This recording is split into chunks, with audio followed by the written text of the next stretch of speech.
Vai dar para dividir o pós-jogo do São Paulo em três partes, né? A primeira parte é essa aí, vamos pegar a sequência, né? Os 4 jogos na semana, a estratégia para a semana e o desfecho da semana, que é o clássico com o Palmeiras como visitante.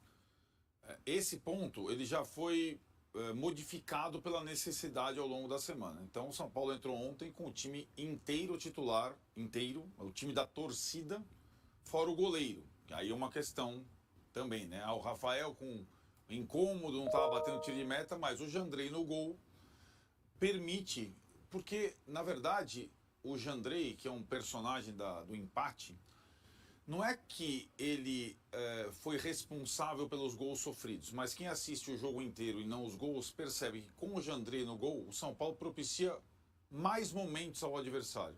Como assim? Um goleiro? Sim, um goleiro.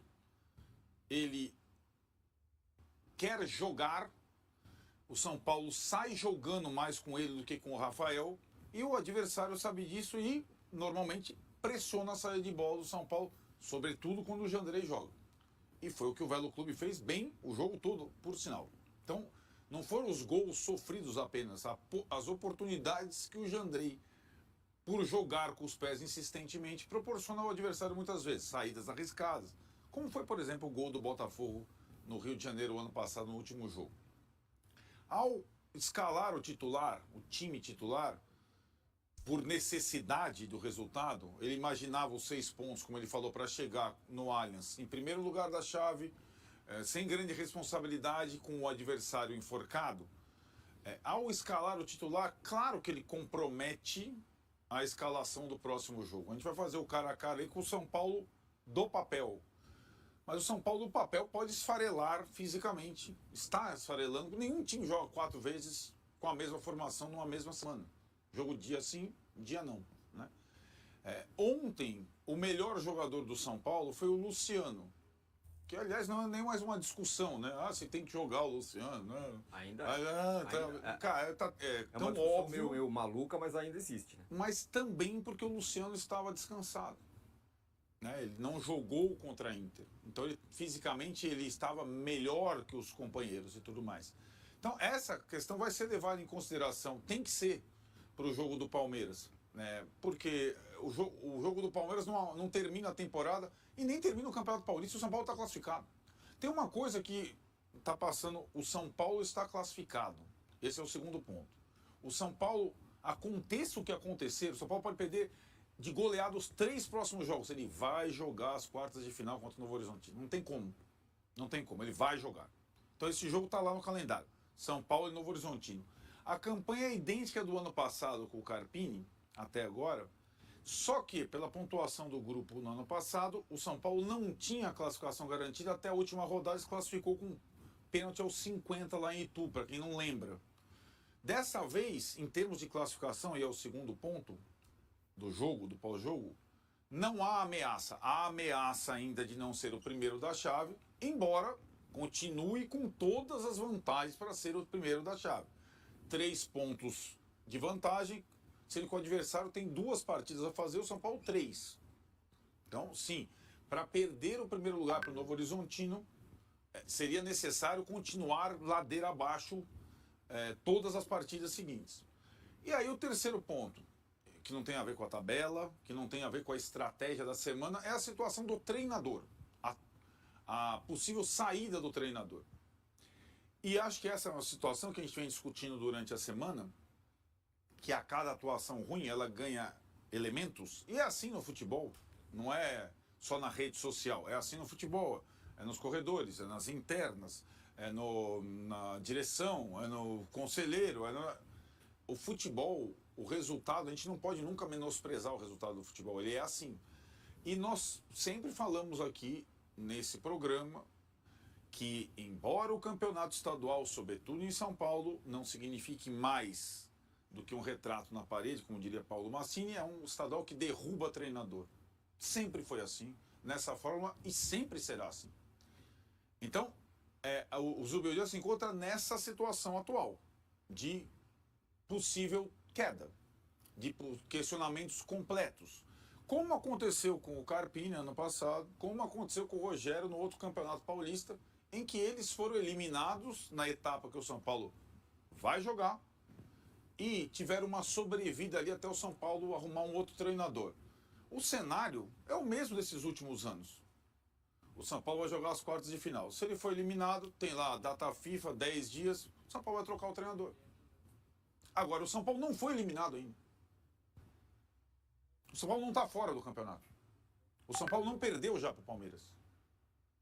E nessas circunstâncias, é óbvio para mim que é necessário tentar o São Paulo, nesses últimos jogos, até a bendita quartas de final contra o Novo Horizontino, que vai acontecer desse ano, tentar recuperar o rumo, tentar reajeitar a rota, tentar... Isso só é possível com uma mobilização interna de todos os setores. Não adianta deixar lá o Zubeldia sozinho e, na verdade, é sempre assim que acontece no São Paulo. O Zubeldia, ele, diferentemente do Rogério, por exemplo, e do Carpini, que tinha o Rogério por outras questões, o Carpini por uma segurança e inexperiência, o Zubeldia, ele não morre pela boca. Você não vai colocar, ele vai ficar sozinho dando entrevista, ele não vai entregar o goleiro, o presidente, o jogador, o torcedor, ele não vai. Isso já... Então, assim, ele não vai cavar a própria cova falando. Estou falando além do campo. E essa situação é confortável para a direção do São Paulo. Porque ele sempre, inclusive, quando perguntado sobre a excursão Brasília, né, o São Paulo ficou, e ninguém fala isso, o Márcio sempre toca, ele ficou 3 semanas nos Estados Unidos e 1 semana em Brasília. Ele praticamente não esteve em São Paulo. Quando ele esteve em São Paulo, ele ganhou os jogos dele. Ganhou os 3 no Morumbi e da Portuguesa no Pacaembu. 4 vitórias, são as 4 vitórias do São Paulo. Quando ele jogou aqui na capital, 12 pontos. É o que sustenta o São Paulo no campeonato. Mas ele não está delegando isso. E acho que aí, para pensar nesse terceiro e último ponto, a possibilidade de troca, além de analisar o trabalho do cara, o contexto, a situação para o ano, a limitação do elenco, a limitação de investimento, o que foi feito até agora, é necessário pensar na resposta óbvia quando você substitui um treinador. Trocar por quem? Quem? Quem melhor? Porque, diferentemente de outras trocas que essa direção do São Paulo fez, hoje, no mercado, não existe um nome óbvio. O Dorival era um nome óbvio. Disponível, campeão Flamengo pela Libertadores e pela Copa do Brasil, óbvio. O Rogério Ceni era um nome óbvio. O Zubeldia era um nome óbvio. Tinha sido o melhor treinador da América do Sul na temporada anterior. Agora não tem. Normalmente a troca é feita no meio da temporada por um brasileiro. É difícil você, no meio da temporada, já com a temporada em andamento, trazer um estrangeiro. Demora ainda mais tempo. Aí você fala no mercado brasileiro, de novo vou fazer a pergunta. Quem melhor? Quem? Eu sei que a direção de futebol do São Paulo, o Muricy, sobretudo, que é o coordenador, aí tem um ponto importante, ele prefere técnicos brasileiros. Ele que bateu pelo Carpini, ele ligou para o Dorival. São pessoas que ele conhece, que ele convive, tem os mesmos métodos. Alguns, como o Dorival, como o Tite, que está sendo falado. Agora, Dorival está na seleção. Carpini foi para o Vitória. Tite, Filipão, Luxemburgo, né? É só ver os trabalhos desses caras nos últimos clubes para você dizer, cara, melhor ficar com esse do que ir nesses outros. E aí a outra possibilidade nacional seria, eu ia falar André Jardine, o segundo André Jardine, que é o Alain Barcelos, é o técnico da Copinha. Gente, o Alain Barcelos acabou de subir do 17 para o sub-20. Foi campeão da Copinha, tem potencial, é um estudioso. Mas uma coisa é treinar o sub-20 numa Copinha, um torneio de 1 mês. Outra coisa é treinar o profissional com todo o respeito, com o brasileiro de 38 rodadas, Libertadores.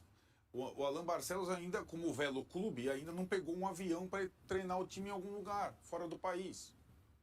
Aliás, expertise que o Zubeldia tem bastante. E fez uma ótima Libertadores ano passado. Então, Tirone, você pega esses 3 pontos, põe no liquidificador e discute o que você quer para sua vida. Mas não tem muito tempo para discutir, porque tem jogo domingo, depois tem jogo quarta, jogo domingo, e tem jogo na outra quarta contra o Novo Horizontino. E é por isso que o comando de futebol de um clube é um departamento muito importante. E ele vai além de apenas o treinador, né? E o São Paulo agora está nessa encruzilhada, chega em crise contra o Palmeiras, e me parece que se não conseguir reverter essa desmobilização, vai adotar a saída mais simples do mundo para todo o clube de futebol e para toda a direção do futebol, que é trocar o treinador. E aí, eu repito a pergunta, por quem? Eu não consigo achar a resposta.